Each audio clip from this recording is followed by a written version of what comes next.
Roseanne, welcome back. Thank you so much. I've learned so much. I'm very excited to be here. I'm so pleased. I hope you've been able to implement a lot of what we've already discussed. And today we're just going to expand on what we have set already as a foundation. Perfect. It looks yummy. I'm glad you think so. This is one of my favorite topics to discuss.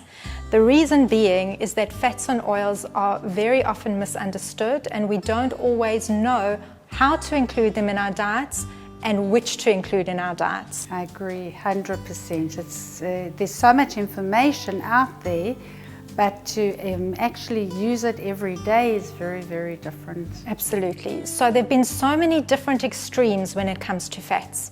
There have been many eating plans which have suggested using too much fat. There have been some that have suggested if we reduce it completely that would be more beneficial. And the truth is that there's a very healthy balance between these two. So when we speak about fats, do you have anything in mind that you can think of off the top of your head? What do you think of? When I hear the word fats, there's two things that pop into my head. The one is that we are told it's what makes us gain weight. And the other thing that's difficult for me to separate is what are the good fats and what are the bad fats. Okay, very important information, and we're going to separate exactly those topics today. So first of all, to address the reason that fats are seen as being so causative of weight gain is because naturally they are the highest energy contributor to the body. When we eat a fat compared to a protein or a carbohydrate, we are getting that much more energy in. This does not mean they're not good for us, but the truth is if we eat too many of them, they do get stored as extra fat in the body, and this can lead to chronic illnesses and to gaining weight and obesity. So when we differentiate fats, there are two broad categories that we can divide them into. The one is saturated fats, which typically come from animal sources. These are in general solid at room temperature. And the second broad category is unsaturated fats. Have you heard of those? Not as often. Okay. So unsaturated fats are then divided into what we call polyunsaturated fats and monounsaturated fats. And these are more liquid at room temperature and in general come more from plant sources. So it's hard to separate completely because there are some animal products that have a degree of unsaturated fats in them, and there are even some vegetable or fruit products that have a small amount or even a larger quantity of saturated fat. Coconut is an example of that.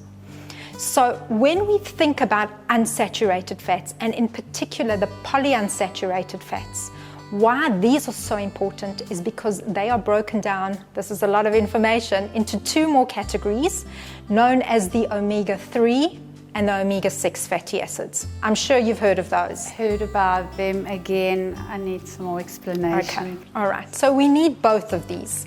The reason that the omega-3 and omega-6 fatty acids are called essential is because our bodies cannot produce them themselves. So we have to obtain them from food sources. Fats in general, and in particular these polyunsaturated fats or the more unsaturated fats, are responsible for the cellular structure for every single cell in our body being able to maintain its membrane, which keeps everything together. So what these cell membranes do is that they allow the transport into and out of cells of all the nutrients that a cell needs, and they need to be as liquid and fluid as possible. When we eat a diet that is more saturated in fat, it causes a hardening, and that is where we try to reduce saturated fat in our diet to prevent this. The omega-6 and omega-3 fatty acids, which are incredibly essential, and we do need both work differently inside of our bodies. So I'll give you an example from all the foods that we have in front of us here, what falls into which category. Right. Okay, so I've specifically chosen omega-3 fatty acids, which are your chia seeds, which we've discussed in previous talks before. Okay, these can be added into oats, into smoothies, onto salads. They can be included also into soups and stews without people even being aware of them. Then these are flax seeds, which there is a little bit of doubt about, and sometimes they are given a bad rap in the media. The truth is that because of the nature of these oils, they can be broken down and degenerated very quickly. And it's important that they are stored adequately, which is in more of a cool and dry, dark place, instead of in direct sunlight, because that will cause them to spoil. And in order to extract the true benefit from these flax seeds, they should be ground before we eat them in order for us to absorb the omega-3s. Walnuts are one of my favorite snacks to have, and I generally have this with some fruit, or I include that also in my oats for breakfast in the morning. What that helps me to do is boost my omega-3 in between meals as well. There's obviously lovely salads where we can crush walnuts and add them in and give that extra crunchy texture, which is fantastic. Are walnuts the only nuts that will provide those omegas? So there are also hazelnuts that are in that category and a few others, but these are the ones which are the highest in omega-3 value. The omega-6s, which I'm sorry, I actually don't have examples of here, and it's not because I hate them, but I'm just focusing on omega-3s today, are oils like sunflower oils and corn oils and margarines, and these are typically used a lot in commercial products, a lot in processed products. Where the problem comes in with eating too many omega-6s, and they are still important in a small amount, is that our body, when we are in a state of inflammation, if we are eating too many omega-6s, it keeps us inflamed. So let me try and take a very complicated subject and break it down so that you can understand it a little bit more easily. When we are ill, when we have a virus or a bacteria or something that happens inside of our body that our body has to fight from an infection point of view, it is important that our body's inflammation process is activated so that we can attack the threat and remove it. Okay. What happens when we are inflamed for an extended period of time is that our body does not switch that process off. And both the omega-6s and the omega-3s both can feed this pathway. And if we are eating too many omega-6s, it causes our body to stay in the state of inflammation for an extended period of time. And what we know to be true is that all of the inflammation that we are seeing today is leading to so much chronic illness. So we want to push and include more omega-3s in our diet as opposed to omega-6s, so that we can reduce the state of inflammation that we are all suffering with, even if we're not really so aware of it, in order to reduce all of this chronic illness that we're seeing on a regular basis. So even someone who's not aware of it, if they switch to increase their omega-3s and decrease the omega-6, they're going to benefit from Absolutely, absolutely. Okay. There's omega-6 in so many different products that we have to actively try and include omega-6s. Okay. There's another way of boosting... You mean omega-3? Yes, of course, I'm boosting omega-3s. There's another way to improve your omega-3 profile and the anti-inflammatory profile, and that is not only through omega-3 sources, but also through monounsaturated fatty acids. You've heard of that? Yes, but it's complicated. Okay, here again it is complicated. So the typical, which I've got some examples of here, we can think of when it comes to monounsaturated fats is the oily fish. For example, your lovely salmon over here. We think about products like olives. We think about olive oil in general, which is one of the foundational elements and fats in the Mediterranean diet.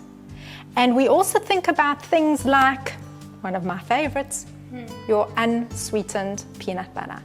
And how we can include more of this in your day is, for example, to add, as I said, your chia seeds into porridges and into maybe even making, if you make your own crackers, you can include these kind of seeds and the flax seeds, the walnuts into soups, into salads, as I discussed, eating salmon more frequently during the week.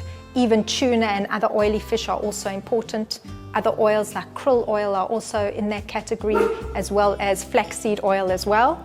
So here, in order to improve the omega-3 component and the monounsaturated fat component of this meal, I'm going to add some extra olive oil over there. Again, we need to be careful that we're not adding too much, even if it's a healthy fat. We can add some olives onto the salad as well. Again, we don't want to overdo it, especially if we've already added oil. So about 3 of those. And now, if I'm going to have a snack, one of my favorite things to do is to take a lovely piece of green apple, also high in fiber, and dip it in your peanut butter, and that becomes your healthy snack. Delicious. Thanks. I'll have there that. You go. Oh, careful, it's dripping. I'll have a taste. Always ready for healthy. So this is just one way of being able to include it on a daily basis. Again, as I want to just reiterate, delicious. It's very important that when we include fats in our diets, that we include them, but we don't overdo them. When we cook and we prepare food, we want to use as little oil as possible in the cooking process. And the truth is, if we add oils cold afterwards to food, they retain their properties better as well, and this is much healthier for us. So one of the ways I get around this is in more of a dry frying technique if I'm going to use to heat food, where I use some water and spices to fry onions and other food in with a very little bit of oil if it calls for it. Otherwise, I rather prefer to add oil cold afterwards to a meal. And this helps to preserve the properties of the healthy fats and ensure that we are not degrading them at all before we actually get to eat them. The other thing to bear in mind again is that even healthy products, when we eat too much of them, can be damaging and harmful. So everything in moderation. In general, I try to ensure that you're not including more than 2 portions of fat at either a lunch or a dinner time, and a little bit spread out throughout the day to ensure that you are still getting your fat-soluble vitamins that come with it. Your vitamin A, vitamin D, vitamin E, vitamin K, they are all very important. And that is one way to try and just keep balance in check.